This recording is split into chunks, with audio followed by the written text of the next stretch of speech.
everyone, it's Kate here and welcome back to Marvelous Videos. Today we take a look at the top 10 terrifying The Lord of the Rings creatures.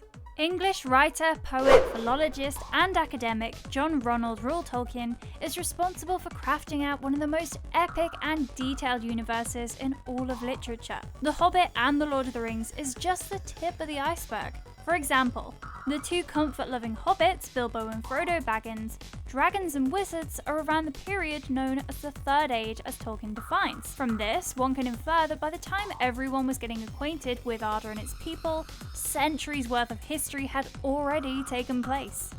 Tolkien's works in Lord of the Rings did give us some impactful beasts and monsters which are pretty strong and powerful. He borrowed a lot of classic critters from folklore, like dragons and werewolves. He also invented many of them. In today's video, we will be talking about 10 terrifying creatures from The Lord of the Rings. Before we go into our explanation, we have a very small request. If you like our content, please support us by subscribing to our channel. This is a small click for you, but for us it means a lot. Thank you, and let's begin.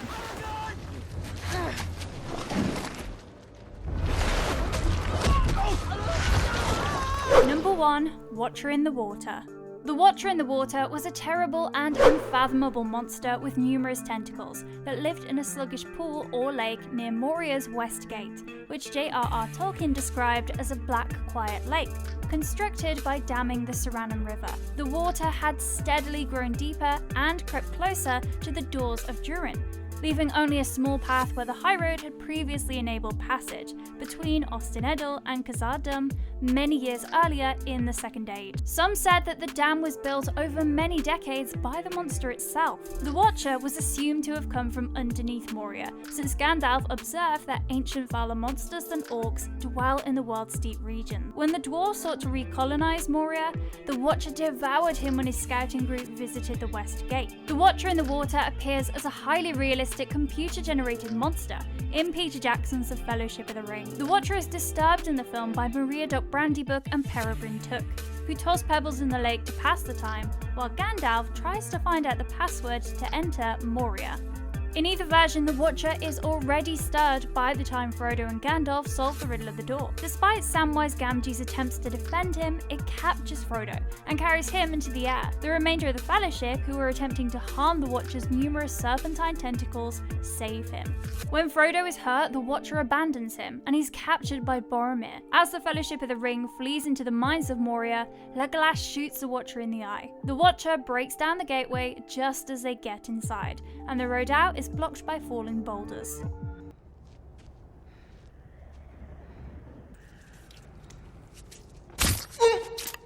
Number 2. Shelob.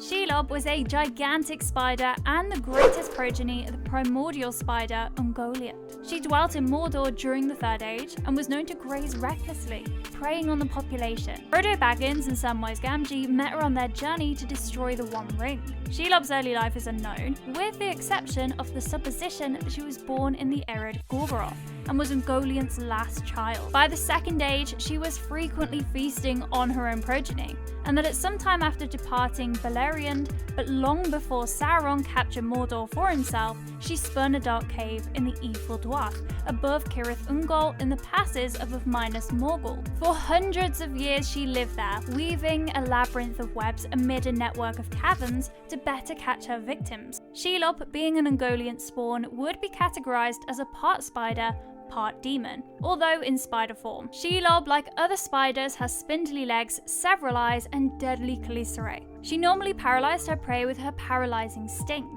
allowing her to feed on her victims at her leisure. But she could also crush them to death by dropping on them quickly. Her skull was crisscrossed with scars, and she was missing many eyes.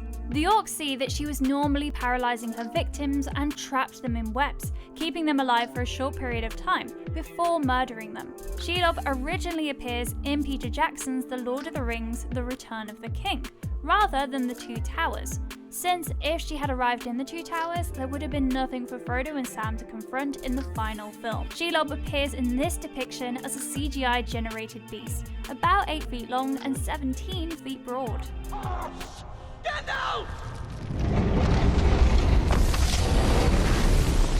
Number 3. Balrogs. Balrogs, also known as Valarauka, were Maya who were enticed and corrupted into serving Melkor. Originally, in undocumented ancient days, the Balrogs were fiery Maya who were enticed to join Melkor's cause by his strength and magnificence. The Balrogs and other monsters in Melkor's service once lived in Autumno, but following their master's defeat during the war for the sake of the elves, they fled to Angband and hibernated there.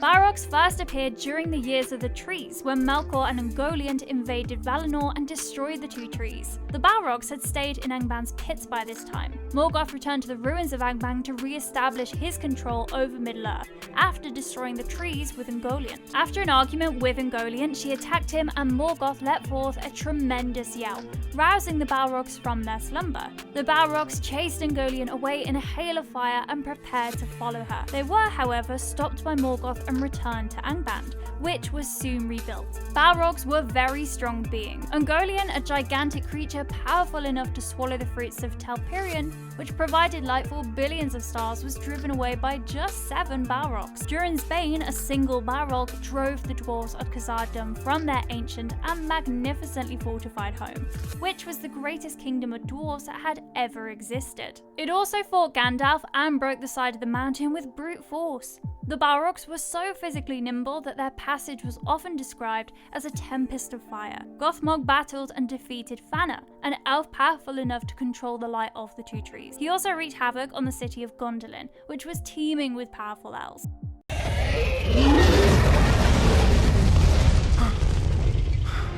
Number 4. Smaug. Smaug was a Third Age fire drake who was regarded as Middle Final Earth's great dragon. He was captivated by the vast wealth collected by the Lonely Mountain dwarves during King Thrall's rule. He destroyed the surrounding city of Dale and took control of the Lonely Mountain, forcing the remaining dwarves into exile. Smaug kept the treasures of the Lonely Mountain to himself for 171 years, until a group of dwarves managed to enter the mountain and rouse him from his slumber. Smaug, assuming correctly that the dwarves had received aid from the men of Lake Town in accessing the Lonely Mountain, fled the mountain to wreak havoc on Lake Town, nearly destroying it before being murdered by Bard the Bowman.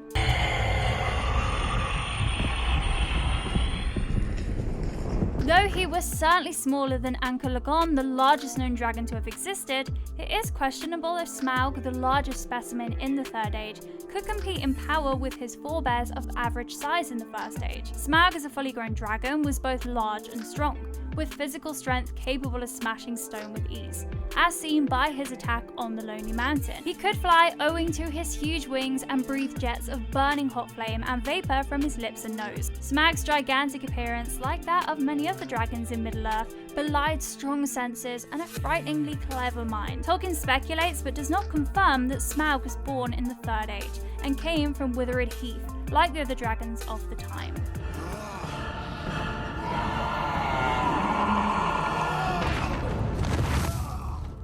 Number 5. Azog. Azog was a Third Age Orc Lord who commanded the Moria tribes until he died in TA 2799. He was the one who assassinated the Dwarven King Thrall. The origins of Azog are unclear. He appeared in history in the year TA 2790 as a result of King Thrall's ambition to return back and maybe reconstruct the destroyed realm of Khazad-dûm. Thrall met Azog there, and Azog decapitated him, carving his name in Thrall's head and tossing the body back to the king's companions, the dwarves. Azog requested that the dwarf Nar convey a message to Thrall's people, warning that beggars who ventured to enter Moria and tried to steal would suffer the same fate. Azog then declared that he had murdered Thrall and was now the king of Moria. His name, written in runes on Thrall's bow, became engraved on the hearts of the dwarves, fueling their rage. Azog is an orc nationalist who appreciates the orcs' heritage. He also despises common speech, for even though he understands it, he never speaks it, even while conversing with individuals who do not speak Orcish. Although he seemed to accept black speech as he conversed with Sauron in that tongue, Azog was very intolerant of failure and exercises absolute authority over his orc minions. He is revealed to be highly cruel, insulting Thorin in their second meeting by declaring that his father reeked of the smell of terror in order to provoke him into striking. He appeared to love seeing the wargs assault the dwarves as well.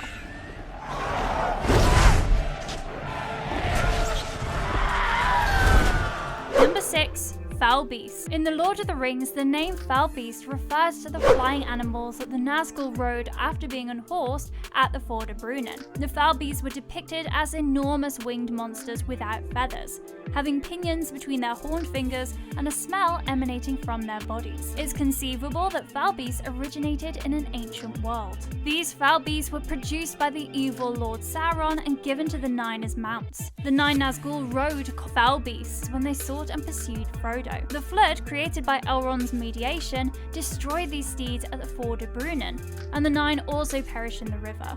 Unseen, they returned to Mordor in the following months and were granted foul beasts. The Fellowship of the Ring saw a big winged thing blacker than the pits in darkness after leaving Lothlorien and camped on the western side of Anduin. While going through the Dead Marshes, Frodo, Sam and Gollum encountered a foul beast, and in their terror, Gollum warned of wraiths on wings. A foul beast swooped over Edoras and stooped just above Meduseld, according to the chieftain of Harrowdale. It was characterized as darkness in the form of a terrible bird. Following this, Gandalf instructed the Rohirrim to gather in Dunharrow, rather than outside Edoras to avoid the assault. The Witch King of Angmar appeared in combat riding on a foul beast during the Battle of Pelennor Fields. When he gravely wounded King Theoden on the battlefield, Eowyn shed her Darnhelm appearance and slaughtered the foul beast.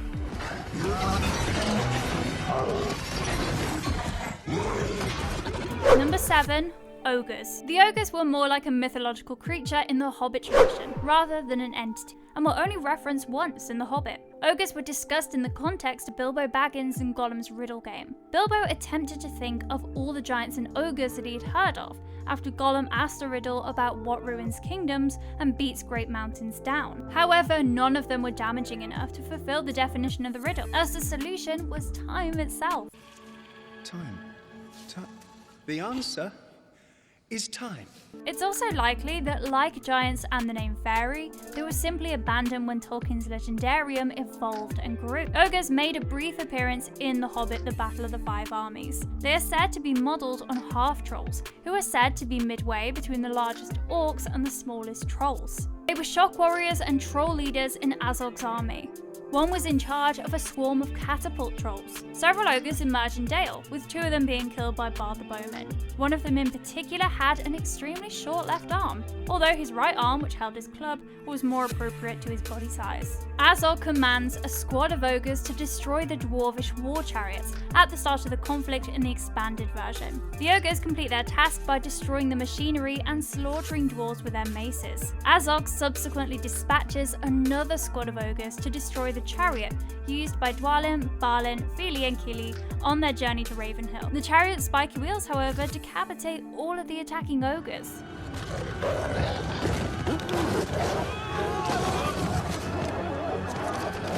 Number 8. Wargs. Wargs were the breed of wolves that resided in the Misty Mountains. Wargs are depicted as massive, clever, and malicious wolves. In the Third Age, some were seized and employed by the orcs of Isengard and Mordor, while others were loyal to the northern orcs of the mountains. They initially appear in The Hobbit, assaulting Thorin and company on their way east from the Misty Mountains. A scout reported that wolf riders were out in the valley during Theoden's withdrawal to Helm's Deep from the menace of Isengard in TA 3019, although wargs were not expressly mentioned. In TA 2941, a group of wargs planned to meet the Misty Mountains goblins and launch an attack on several adjacent settlements in order to eject the woodmen and capture some slaves. As the pack neared the rendezvous location east of the mountains, they came upon Thorin's company, as well as Gandalf and Bilbo Baggins, who had just escaped from the same goblins. Gandalf had predicted this by advising the company to climb a nearby grove of trees. This was accomplished and Dori rescued Bilbo from the clutches of the wargs just in time. The wargs ring the glade and block the dwarves from descending, mistaking them for woodman comrades. Gandalf lit up pine cones and tossed them at the wargs, driving them away. Because it was high summer and there had been no rain on this eastern side of the mountains for some time, the wolves that had caught fire escaped into the forest and set it ablaze in numerous spots. Goblins quickly emerged and set fire to the woods. The Great Eagles arrived soon after and saved the company. Soon after, the news of Smaug's death spread throughout Middle-earth. Wargs and goblins banded together to claim the Lonely Mountain, but were destroyed in the Battle of Five Armies by an alliance of dwarves, elves, lake men, and Great Eagles.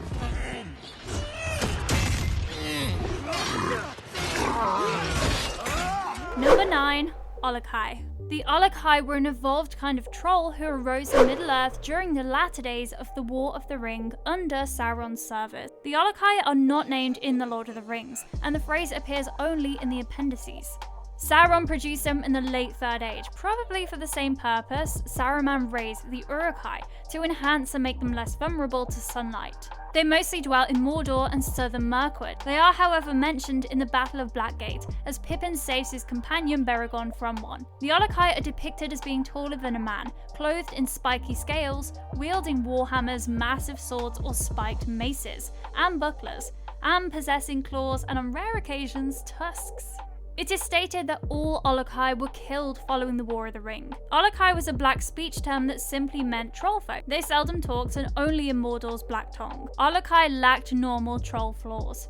They were extremely clever and, unlike their colleagues, could travel under the sun. As a result, some considered them to be orcs, similar to the Uruk-hai, but descended from trolls. In the film The Lord of the Rings: The Return of the King, Alakai were portrayed as giant trolls dressed in black armor and carrying the warhammers alluded to in the appendices. During the Siege of Gondor, they were largely utilized as shock soldiers, once the gates of Minas Tirith were breached through, and Alakai subsequently duels and almost kills Aragorn at the Black Gate.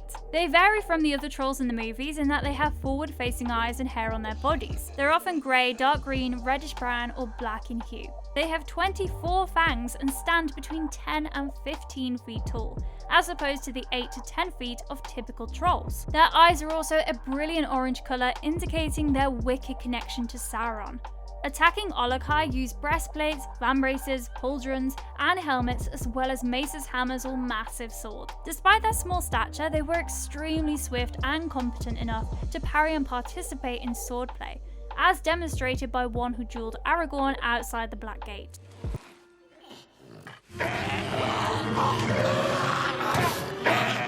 Number 10.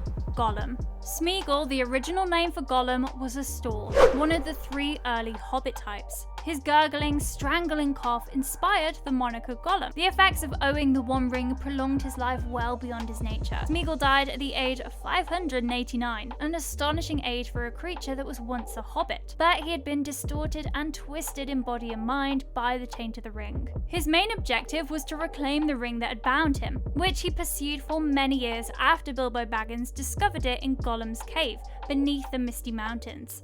Inadvertently, Gollum would play a critical part in the final quest for the ring. Tolkien made no mention of his stature in the original edition of The Hobbit, prompting numerous artists to depict him as exceedingly big. Tolkien discovered the error and explained in subsequent editions that he was a typical Hobbit stature. There is a mention of Sam being a trifle shorter in height than he is in The Lord of the Rings. Tolkien portrays Gollum as dark, bone white, or sallow. At one point, the Rangers of Ithilien misidentify him as a tailless black squirrel. He is described as dark by Gorbag and Shagrat. Gollum was a survivalist with great eyesight and a fast hand, which made him an exceptional fisherman. He could find and capture fish in practically any light and water condition. He is very briefly mentioned in The Lord of the Rings: The Fellowship of the Ring 2001, but he becomes a pivotal figure in The Lord of the Rings: The Two Towers in 2002, and The Lord of the Rings: The Return of the King in 2003. The groundbreaking CGI character was built around Serkis's voice, movements, and expressions,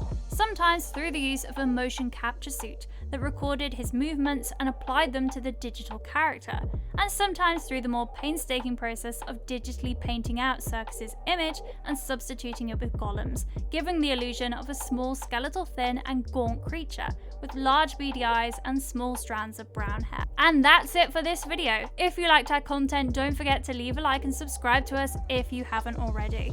Have a good one and be safe. Thanks everyone.